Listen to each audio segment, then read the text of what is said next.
thing fulfilled every bullet point on my ideal husband checklist. He was a tall and strapping corporate lawyer with chiseled Russell-Wong-like good looks. It was a fairy tale come true when Ting began wooing me with roses, candlelight dinners, and first-class trips to Paris. When he proposed to me on top of the Eiffel Tower 2 years ago, I immediately said yes, and we had our dreamy seaside wedding in Bali 6 months later.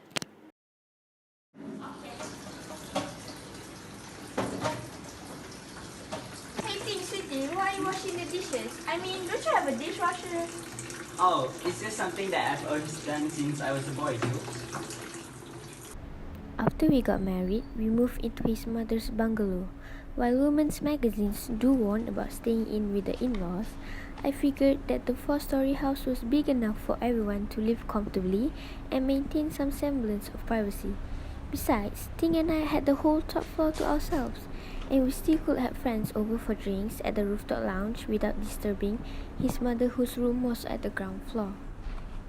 Ah, I see. The way to gauge someone's character is to see how they treat their parents. It's so lucky I have Ting then.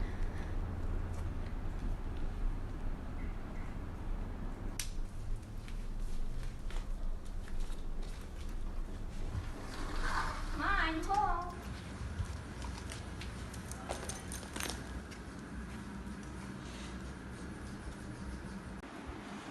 Welcome back home, darling. I made some delicious soup for you. Delicious, ma. Of course, sweetie, I always make the best for you.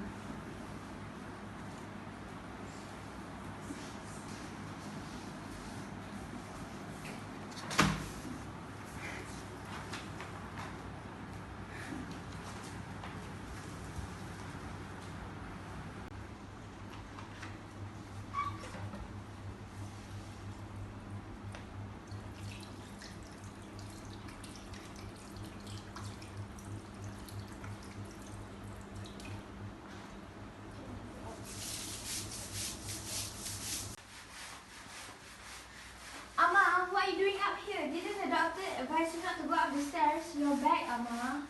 Hiya, Julia. I just want to make sure your room is clean so Ting can rest peacefully. Don't you know that Ting is sensitive towards dust? See what I found here? Brown line. I don't know why Ting want to hire such a useless maid in this house. I tried to take over the cleaning, but she brushed my hands away abruptly and told me to go downstairs to drink some American ginseng herbal soup she had prepared. When Ting returned from his trip the next day, I told him about what had happened. For the first time in our relationship, he lashed out at me.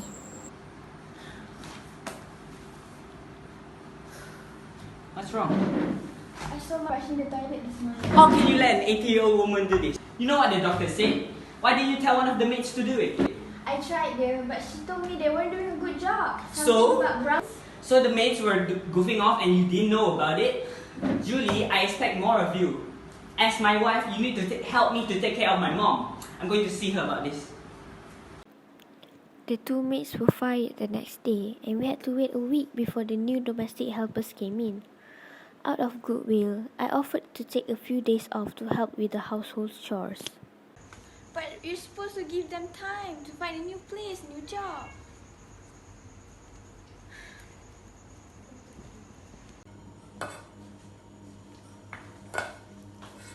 You're not like this. You must use the rice bowl so it will be perfectly round. Not like yours. And the rice is too dry. Don't you know how to cook rice?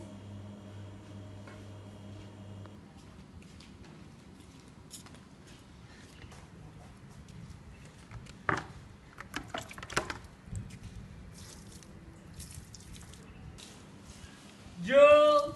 Yes? Why did I come home to find Ma wearing filthy clothes? I'm sorry, I really didn't know. I was busy up here doing the chores she asked me to do. Oh, so now I you're didn't blaming know. her. You're blaming her. I should have trusted her. I should have trusted her when she said you were selfish. I should have said something at that point, but I didn't. Mostly because I was too horrified to retort. Instead, I stomped my foot and locked myself in the bedroom, where I read women's magazines that told me that the first year of marriage required adjustments and it was important to compromise. However, Ting began sleeping downstairs on the living room sofa from then on, even when the new maids came in. We led separate lives, me on the 4th floor, Ting and his mom on the ground floor. From a Cinderella, I suddenly felt like I've become a Rapunzel, trapped on top of this oppressive disinfectant tower every evening. Do you know how much bacteria is in one single speck of dust? And yet I went to the kitchen and the top of the fridge has a thick layer of bacteria. Do you want to poison my mother? No, sir. Sorry. We are sorry, sir. Just do your jobs, you lazy maids. One night, about 3 weeks of this Cold War treatment, I went downstairs to confront Ting. I read about a mother-in-law from hell true life account in a woman's magazine and knew that it was time to trash things up with my husband. I was going to remind him that now that he was married to me, I should be the first priority in his life. I was going to tell him that he should side with me and not his mother. Dear, why do we laundry so late? Please stop this madness and go to sleep. Ma can't sleep because of this spoiled cloth. I've washed this for the 10th time, but the brown patches are still there. Are you happy for all the suffering that it caused? Ting, you sure cannot get any cleaner than this. You and Amma have to stop being so uptight about things. It's driving me crazy. Shut up, you evil slob! Shh, boy, what's wrong? There's no point getting mad.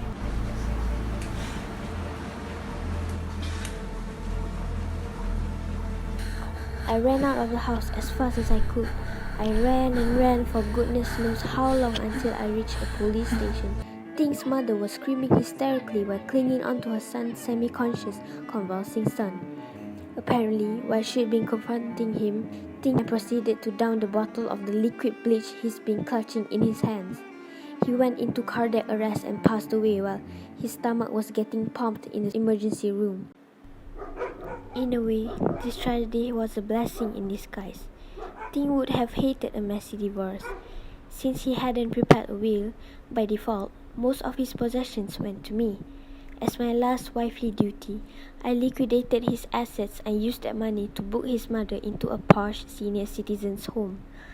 I ensured she got her own personal bathroom and hired 3 cleaners who worked in shifts to provide her with 24/7 cleaning services. Everyone tells me that I am such a virtuous widow. It's the least I can do.